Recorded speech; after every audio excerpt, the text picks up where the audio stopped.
and 5 and 4 and 3 and 2. Hey everybody, what's up and welcome back. Happy New Year. Woo woo. So I know it's been about a good year, literal year, since I've posted on this channel. Life happens, and life happened to me. Nothing bad, all good things, just totally not what I expected. There were a lot of adjustments that I had to make and a lot of realizations I had to come to, and running a YouTube channel during that time frame just was not really fitting into my life schedule at the moment. But I'm back again because your girl has the time. Now, I don't know how I feel about having the time just yet, because time is money, and if I got a lot of time, that means I ain't got a lot of money at the moment. So we gonna get into that.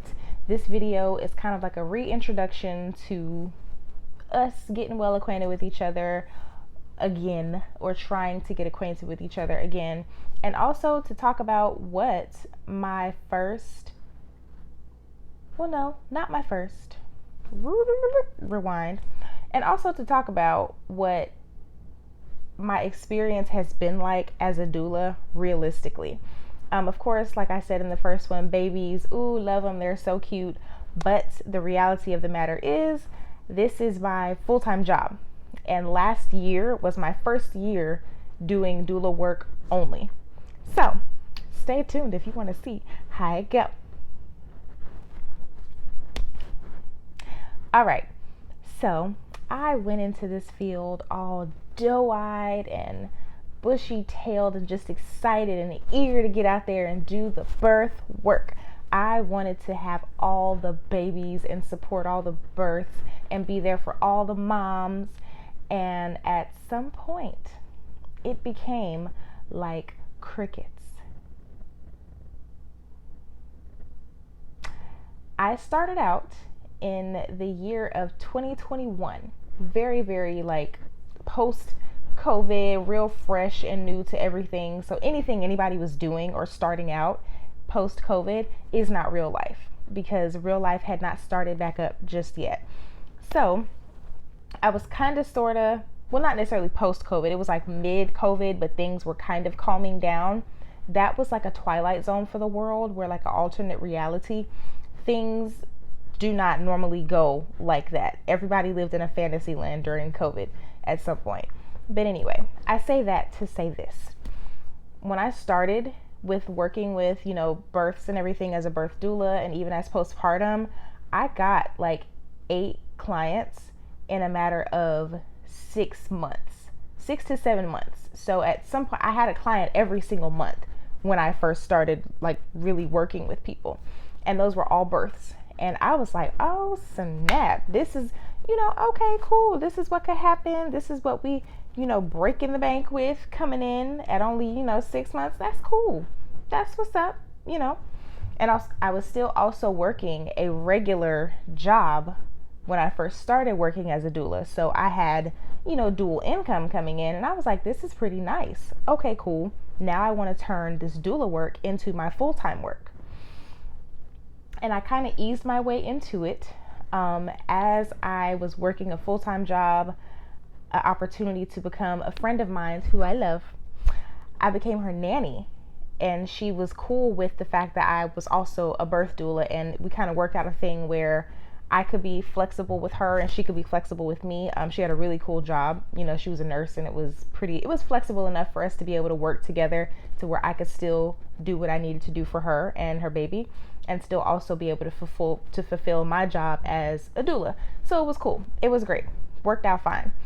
I left my regular 9 to 5, became a part-time, semi-full-time nanny while also doing birth work part-time. And it was great. But it gave me a false sense of what the reality would be like when I came out and only did doula work. I started in like September, and that my friend decided that she wanted to become a stay-at-home mother in March, I want to say. I think it was March. So I was only there for like a matter of a few months. It was long enough for me to be able to build up, my work experience as a doula. I didn't go in like blindsided and never had done anything before. I had enough time to have my clientele. It was cool. Once I fully became a doula, my experience was so different. I came in hard and strong doing births. I mean, it was birth after birth after birth. It was literally every month. Once I really like started booking clients, I had a client every month from June until February was my last birth. Of course, that's more than, the 6 months. But what I'm saying is, over that time, I had something going on every month, and it was wonderful. I loved it. What ended up happening is my birth clients took a nosedive, like a complete nosedive. I have not worked with a birth client in person in the actual labor and delivery room since February of 2022, and which happened to be when my nephew was born. There is a video coming about that. So we will talk about all the things about me helping my sister give birth to my nephew. But yeah, he was the last birth that I did, and that was in February of 2022. So coming off of having had something every month up until that point to now, like, you get the consultations, and the number one thing that I taught myself and what made a point to kind of use as like a staple motto or whatever the case may be, this is just something I told myself so that I could stay grounded in this work, is that every client and every interview doesn't belong to me. I can talk to people all day long, but in all honesty, the birthing space is so vulnerable, and it's such a personal like experience and an intimate experience. Just because you meet with me doesn't mean you're gonna pick me, because we may not vibe, and that's okay. There is absolutely nothing wrong with that. It's not about me getting the amount of births I need for that month. It's about you getting what you need to be able to have the best experience possible. So if that means I meet with a person and it seems good to me, but it didn't work out for them because they vibed with somebody else a lot better, do it. Take the other person, because I never want anybody to be in a vulnerable position like that, uncomfortable or not feeling the most confident in the person that they chose. And that's okay if it's not me. I don't want anything that's not for me, and I don't want them to have anything that is not for them. So yeah, but my births took a nosedive, and it was very unsettling at first, and it kind of sent me into what we gonna do? Because girl, you need some money. So what I did was I started working postpartum, and it just so happened, like, this whole entire experience of becoming a doula, starting part-time and then going full-time, was such a leap of faith, because when I tell you, your girl has been used to getting paid either weekly or every 2 weeks for a long time. Long time. I have never not done a traditional job prior to this. And I say traditional meaning like somewhere where I have to clock in Monday through Friday from 9 to 5 or 8 to 4:30, whatever the case may be. I always clocked in somewhere. So that meant my money was always for sure. I was never in doubt of where my check was going to come from. And I never really had to, I don't want to say be responsible, but I never really had to hold on to anything in fear of or in preparation for a drought that could possibly happen.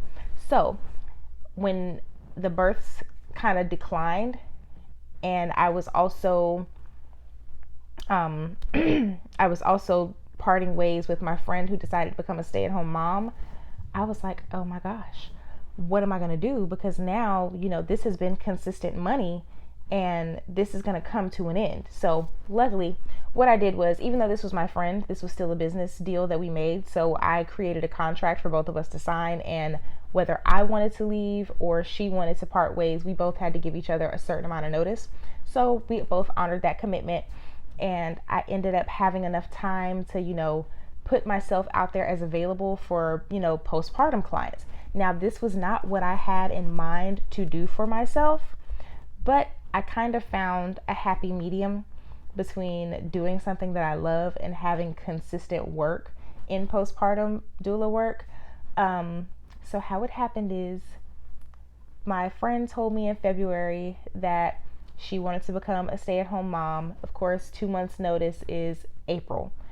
Around 2 weeks before, literally 2 weeks before I was going to be done with my friend and her baby, I got a inquiry about a postpartum, doula thing for overnights.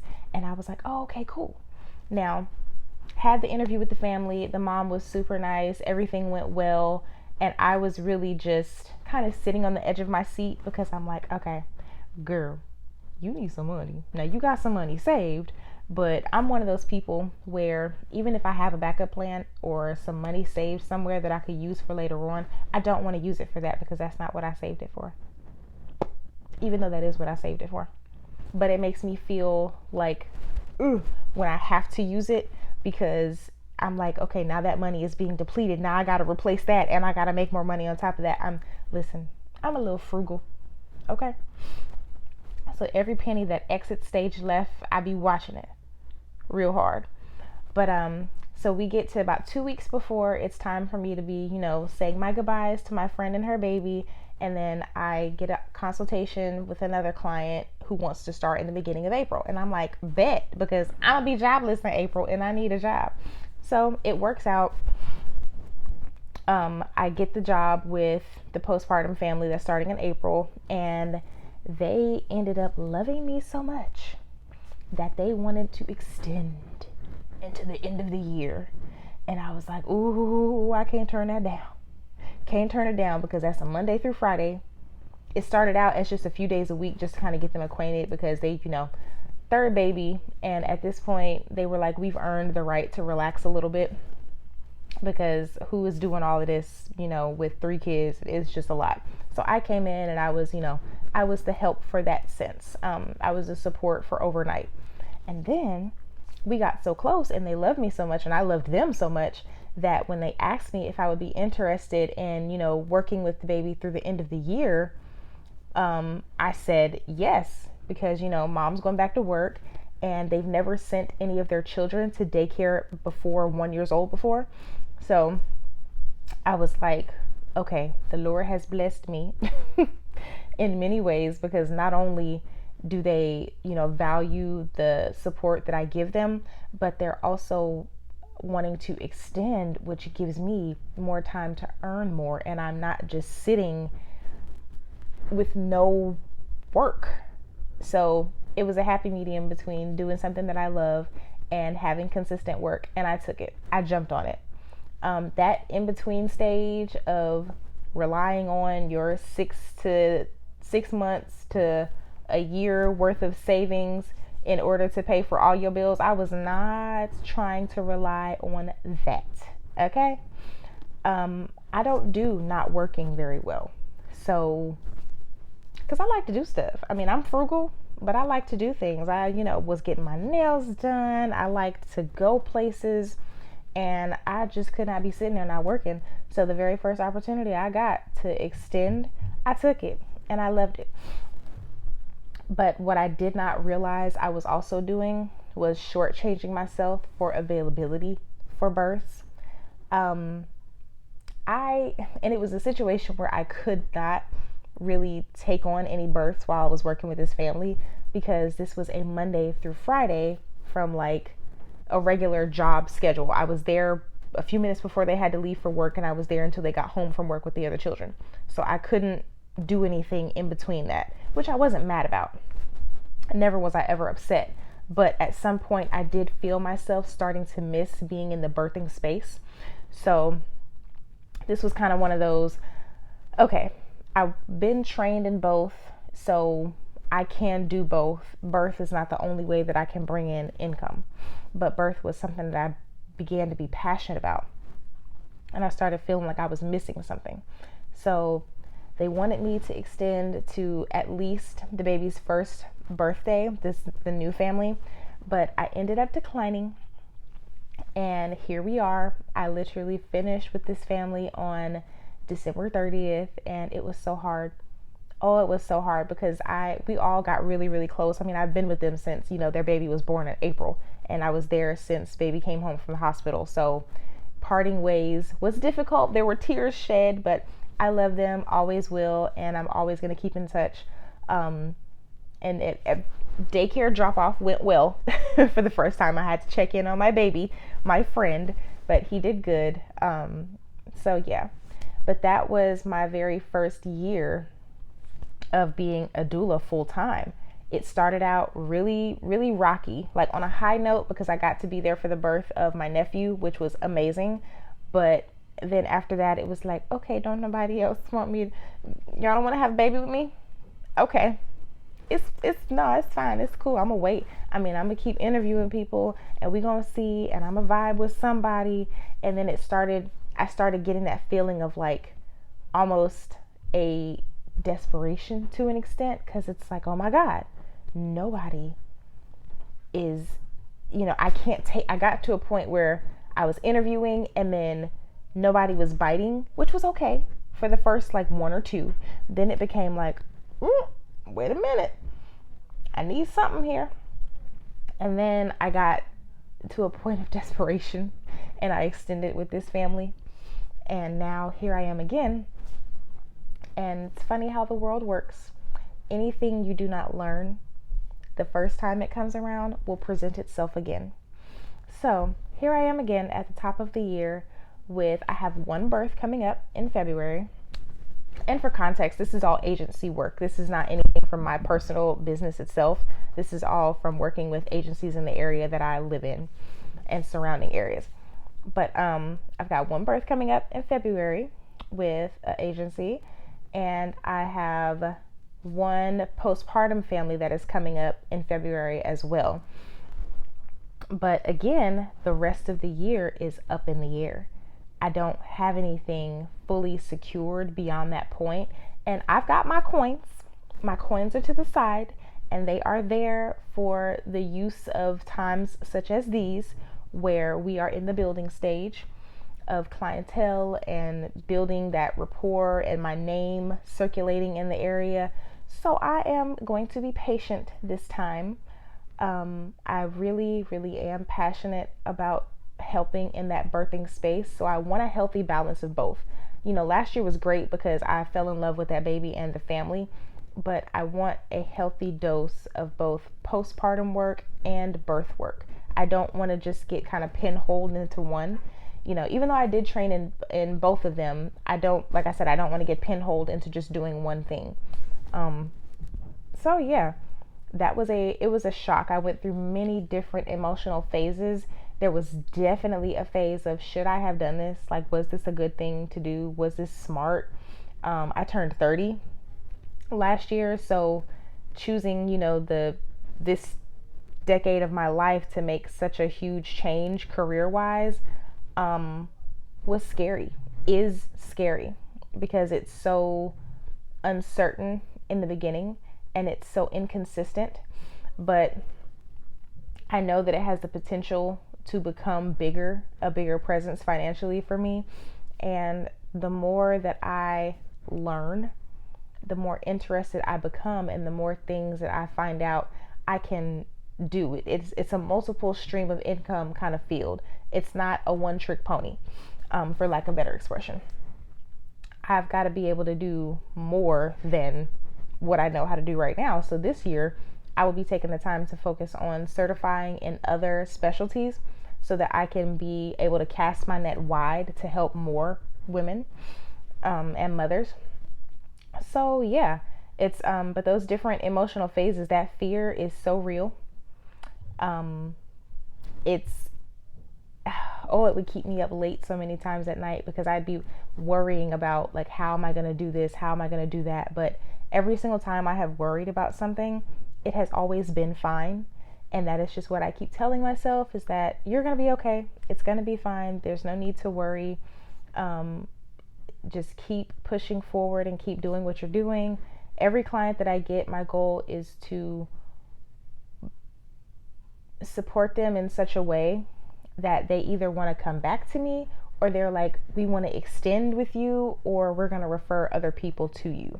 And this family has looked out for me in so many ways that are so much more valuable than what I earned financially from them. But at the end of the day, like I said, your girl is 30. I have to be able to support myself. I'm an adult woman. I've got my own space. I have, bills and responsibilities, and I need to be able to take care of those things. So what I have learned is you got to go with the flow. You have to go with the flow, and you have to save for a rainy day. What I earn is great, but I can't look at it as great. Like, it's a good thing, and it's a great field, but also I've got to plan for what could be happening 6 months down the road. Because a time period like, last year where I didn't get any births at all for 8 months after, yeah, was it 8 months? No, like 10 months. For 10 months of the year, I didn't get another birth. And that's a pretty big drought.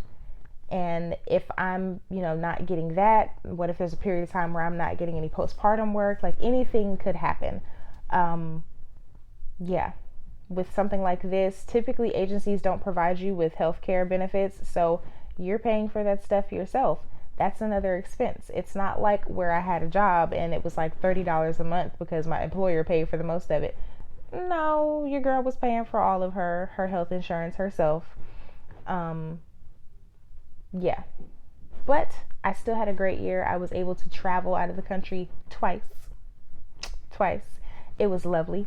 So it has not been all stressful, but getting used to the uncertainty of being an independent contractor and trying to start up a business in the midst of all of this, it's a lot. But I plan on taking advantage of this free time that I have.